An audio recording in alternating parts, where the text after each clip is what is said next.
Assalamualaikum warahmatullahi wabarakatuh.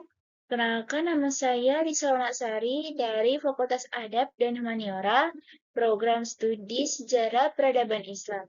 Saya ingin menjelaskan sedikit tentang apa itu Mazhab Ciputat.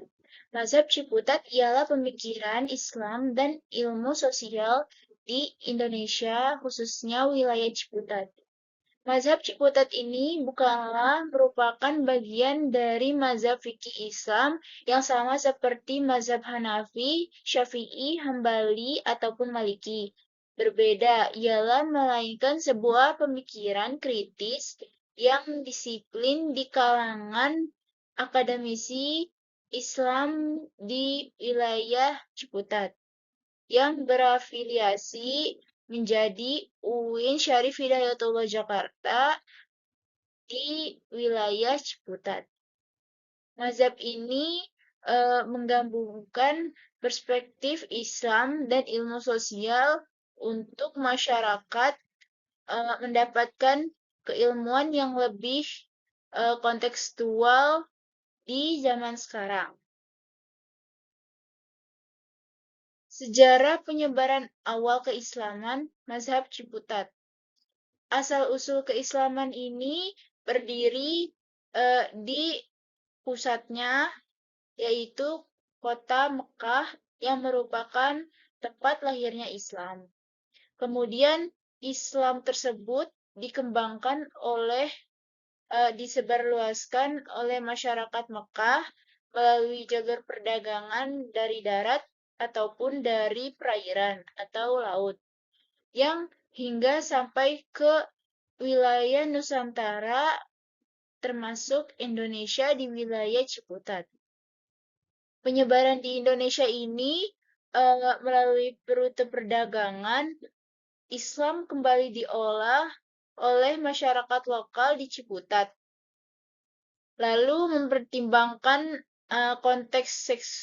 konteks sosial dan konteks budaya yang ada di wilayah Ciputat. Proses penyebaran ini menimbulkan keislaman yang berbeda atau khas dari mazhab fikih yang lain yang berorientasi pada ilmu dan masyarakat setempat. Ilmu keislaman dan ilmu sosial. Adapun tokoh Ibnu Sina merupakan inspirasi karena kemampuannya bisa menguasai berbagai ilmu dan bisa menggabungkan, mencerna semua ilmu dari ilmu keislaman maupun ilmu umum sosial ini secara harmonis.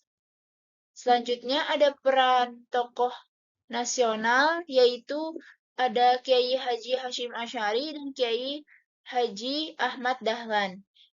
Kiai Haji Ahmad Dahlan ini merupakan tokoh khusus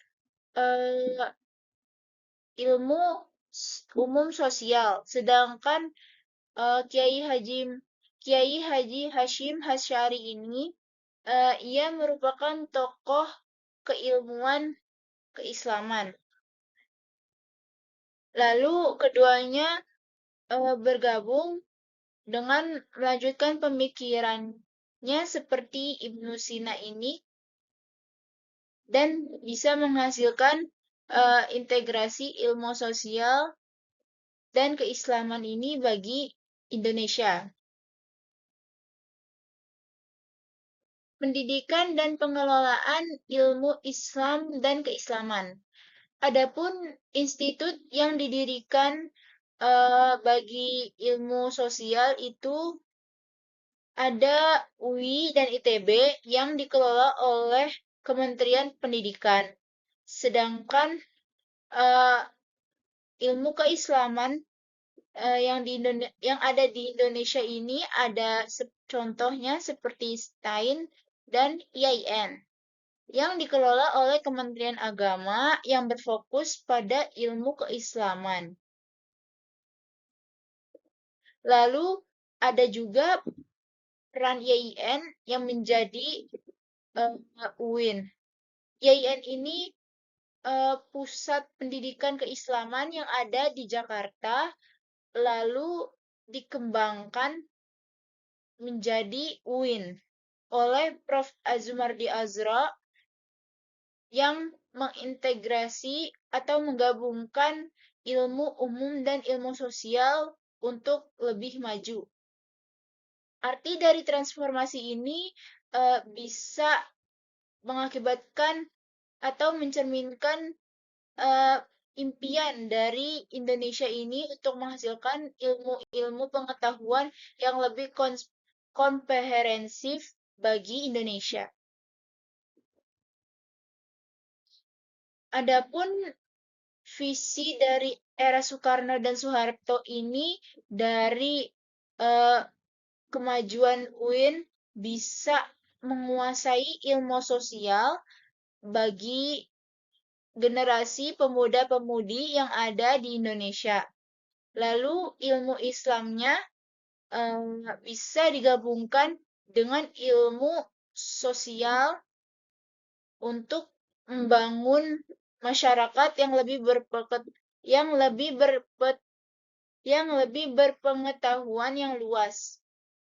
Yang ketiga, ada kemajuan sosial supaya Indonesia menjadikan negara yang lebih maju, ilmu pengetahuan dan nilai-nilai Islamnya.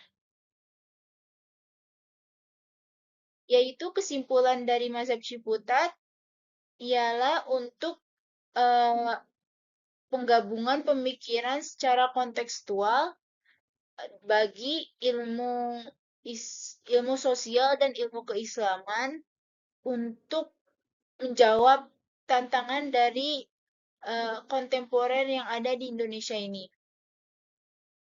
Selanjutnya ada peran Institut Pendidikan Islam, yaitu UIN menjadi pusat